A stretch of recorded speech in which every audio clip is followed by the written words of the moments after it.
different subject. So they also transferred me into a monkey. I remember remembering that during the daytime when I was about 15 years old, and it kind of affected me later on, thinking that I remember being a monkey for some reason, and I couldn't explain it. Well, now I know. Also, they transferred me into different vril type. Vril type are lizards. If you look up Donald Marshall's website, his different websites try to describe the different vril. They did have me as a vril type 3 and a vril type 2. Vril type 3 are the parasitic vril that consciousness transfer hosts and victims. I recall the vril had to be very charismatic and convincing to their victim to allow the um, parasitic procedure to take place. They also parasite animals as well at the Clone Center, which I did experience that. Vril type 2 as well. Vril type 2 are intelligent. Um, it's a feeling of power as a Vril because, at the Clone Center, I was always a victim, or usually I was a victim. It felt good to have a bit of power as a Vril.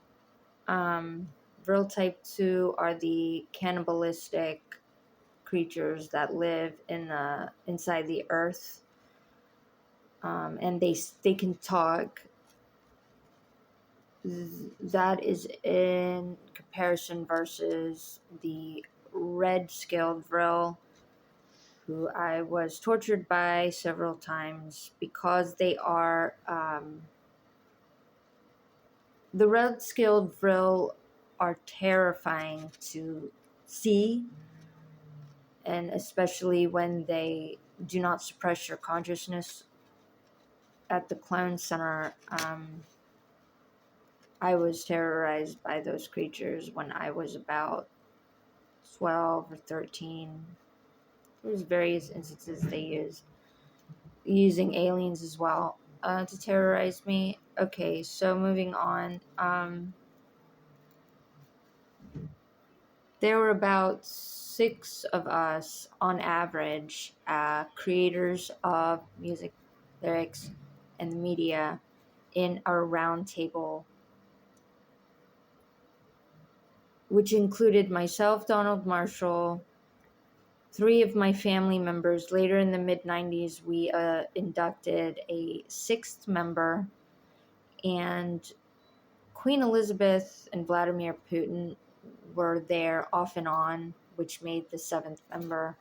A lot of times we reference to that number, and that was the reason whenever we referenced to another number, it was incidentally we needed more people to help us make everything because we were the sole creators of everything that you buy and consume.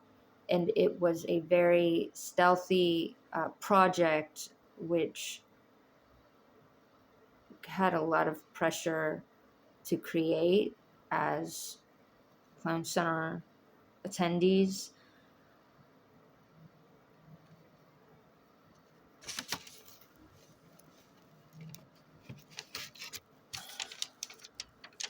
In the video Forget It by the singer Getter, it shows a man that makes clowns at his house. And the inspiration for that was the discussion we had at the round table. What if we closed the clone center down? What do we do with the clones? And the idea was that each household would adopt a clown and take it home and take care of it. But they would be liable if the clone died, was the concern.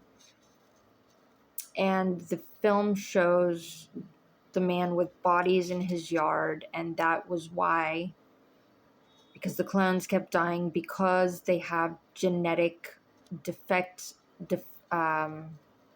genetic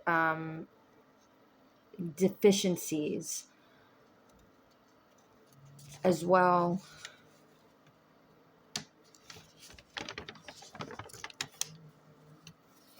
When a lot of the song lyrics we made were indecipherable, that we made vocals that sounded like two different meanings to the words, and that was in order.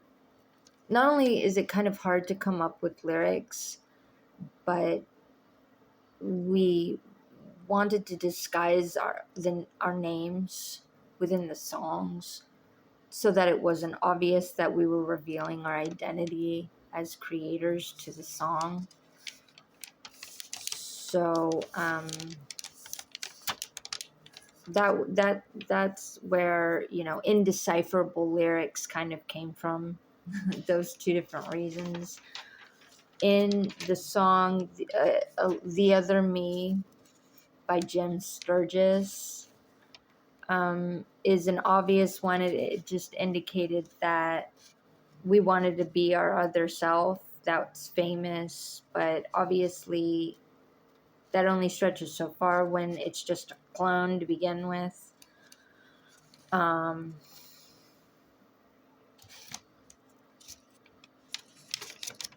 The Hadron Particle Collider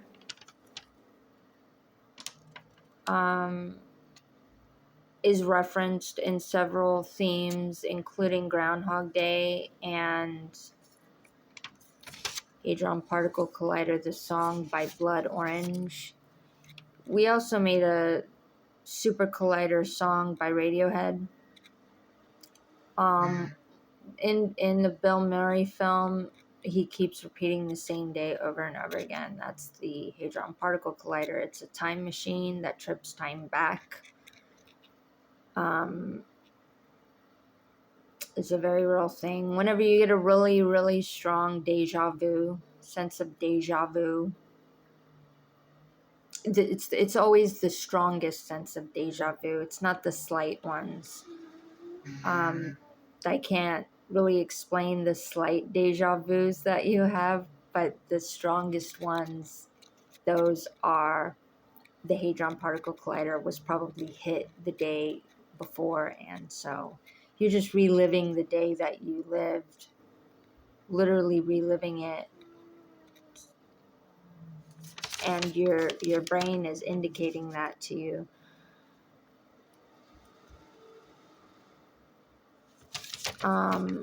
Being your famous self, so we're transferred into clones.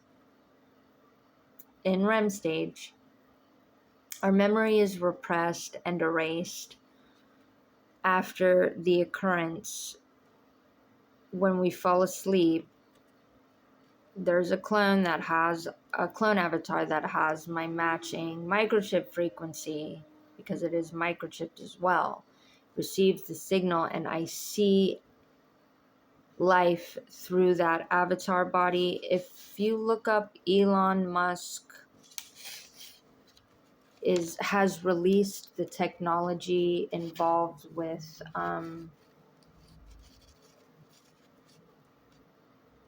the case where he is using it for quadriplegics, and somehow it reframes the nervous system of the quadriplegic. I don't know too much more about it because I'm not a physician to know how that works exactly, but apparently it helps teach a quadriplegic to move through a avatar. But of course you need the microchip on your brain, which has so many side effects that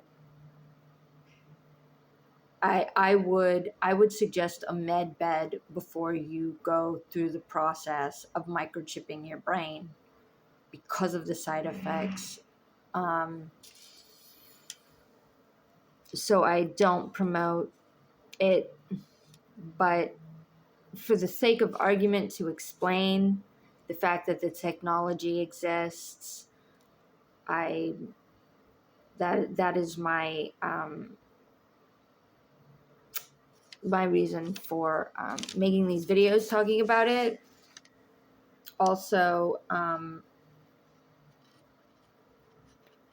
the microchip that we happen to have, our roundtable subjects at the Clone Center, um, our microchip is the advanced technology microchip. And when we're in front of a dream machine, the dream machine can read our mind.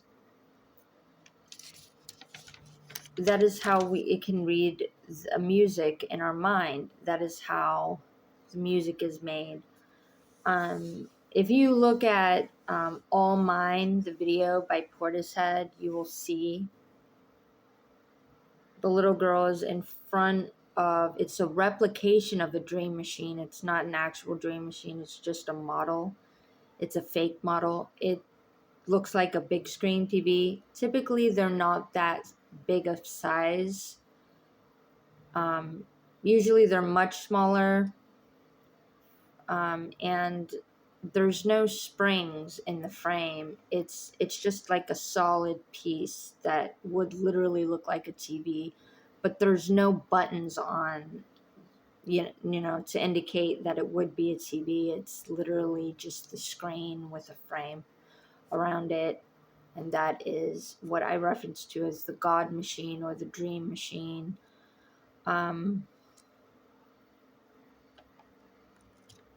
the thing with being famous, as far as being my famous self, if fame were a real thing, I believe that we've been disillusioned through the media to promote fame.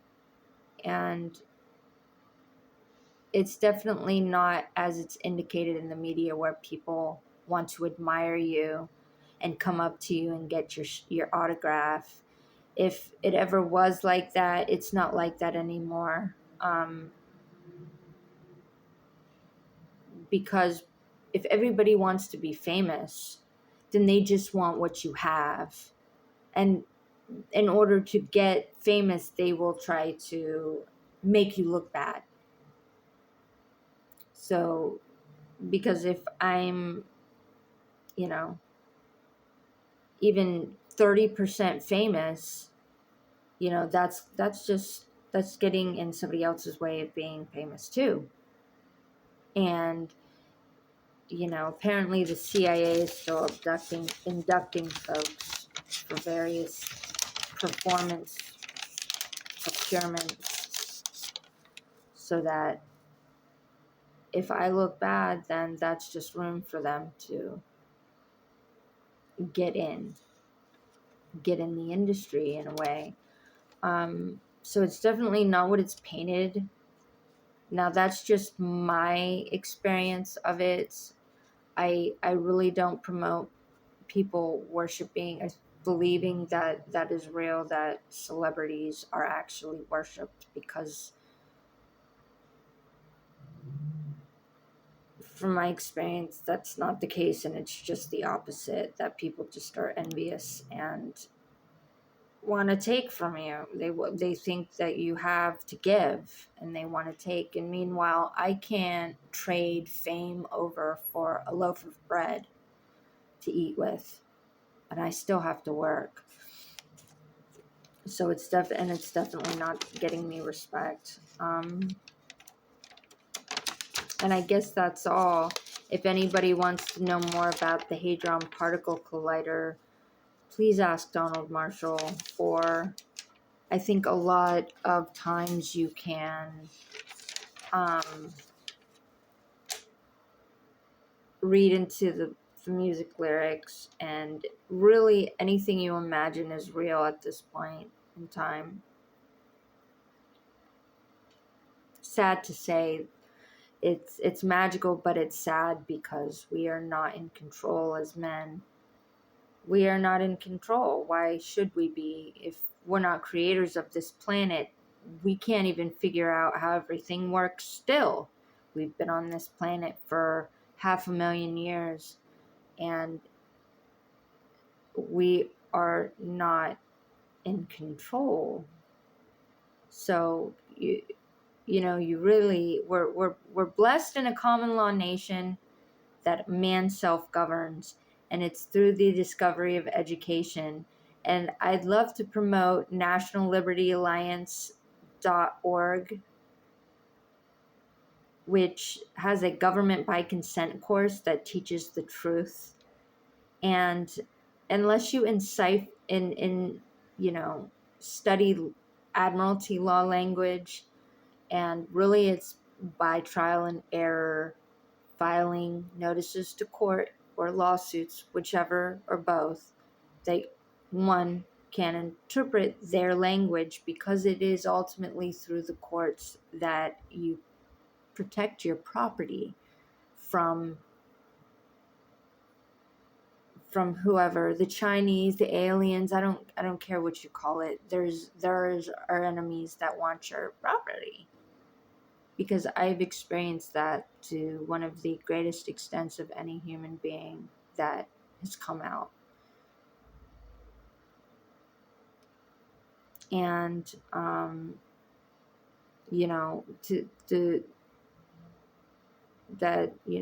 people that are missing their kids really are the ones in the greatest need right now.